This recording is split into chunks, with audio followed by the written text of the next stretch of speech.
Nous sommes effectivement cisterciens trappistes, donc nous entrons dans une longue lignée, une longue tradition qui provient de Saint Benoît au VIe siècle, qui a vécu en Italie et que l'on considère comme le père de la vie monastique en Occident, puisque c'est grâce à sa règle,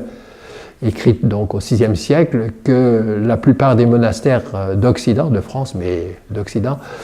ont adopté cette règle et vécu selon les normes, selon l'esprit de cette règle.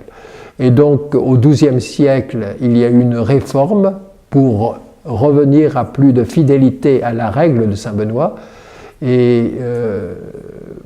d'autres réformes ont eu lieu. Donc la réforme du XIIe siècle, c'est celle qui a commencé à Cîteaux, tout proche d'ici, et donc ce sont des cisterciens, voilà le nom que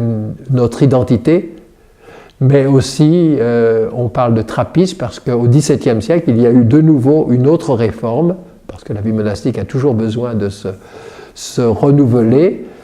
selon les situations économiques, politiques, sociales de chaque époque. Et c'est ainsi qu'au XVIIe siècle, donc, un monastère, la Trappe, en Normandie, la Trappe voulant dire d'ailleurs dans le patois normand une petite colline et non pas un creux, la Trappe donc, et c'est à partir de là que l'abbé de Rancé, un moine cistercien converti, a impulsé une nouvelle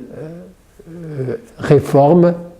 pour revenir à une vie plus régulière, plus pauvre, plus simple, voilà, et plus laborieuse, avec un travail manuel sérieux.